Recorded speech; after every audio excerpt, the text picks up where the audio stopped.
Hey, Nelson, alcoholic addict. That is not my real name. That is a pen name that I came up with for my newsletter, LOL Sober. So here I am. I'm Nelson. I wanted to talk about a story I recently saw from the San Francisco Chronicle, and the story had the headline, "Are California Sober Nuptials the Latest Wedding Trend?" So California Sober. What is that? The definition of California Sober is apparently people who smoke weed and drink alcohol in moderation. There was actually a Demi Lovato song a few years ago called California Sober, and then this story references it. Mostly it seems like a sobriety plan centered around weed with a little bit of alcohol, and it's just a harm reduction strategy. And in that San Francisco Chronicle story, a lot of the couples are getting married and they encourage guests at their wedding to not drink and smoke weed instead.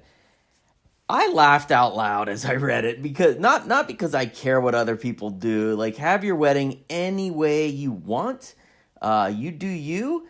And I certainly support harm reduction. I mean, I know people who've tried it and it's worked for them. I know people who've tried it and then decided, oh, I actually can't do any drugs and alcohol. So, like, again, you do you. If you ultimately need to get off drugs and alcohol completely and want help, hit me up because I am one of those people. California Sober does not work for me. That's why I was laughing. Just because I know I've tried about 37 different versions of California Sober in my life. I tried Central Pennsylvania Sober, which was pills and skull and fighting in the woods. And then I tried Queens, New York Sober, which was drinking hardcore on the weekends and working out at the gym like a crazy addict every other night of the week. Then, of course, I tried New Jersey Sober, which is beer and skull and Ambien. Then I tried New York City Sober, which is, New York City Sober is just, for me, it was just getting shit-faced any which way you can and then trying to sleep it off. I'd call it dumpster sober. Anything I could find in a dumpster that might make you high, I took it. My body was a dumpster. None of them worked. None of these locations. It just didn't.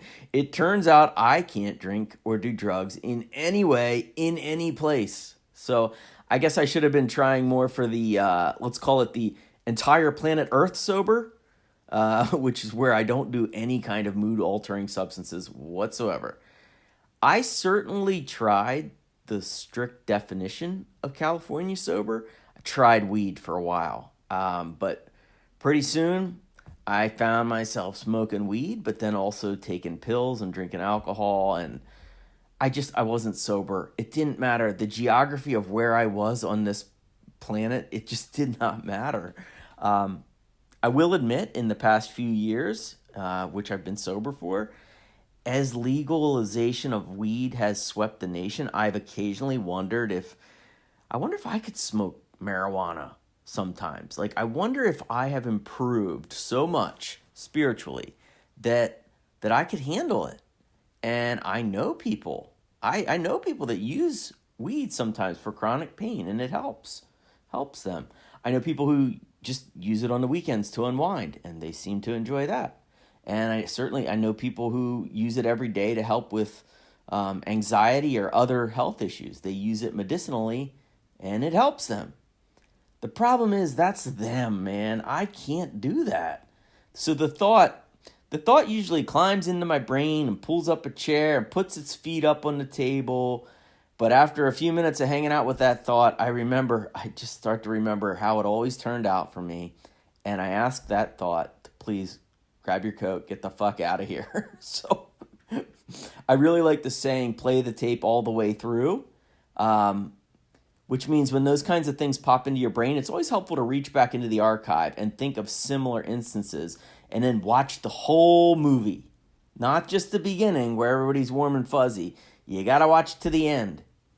You know, the end usually involves your face in a toilet bowl puking, you know. So, listen, I moved to Connecticut in 2011. I had 3 years sober, and I've never used drugs or alcohol ever since then. So I might visit California and New Jersey, but I'm going to stick with California sober for as long as I can.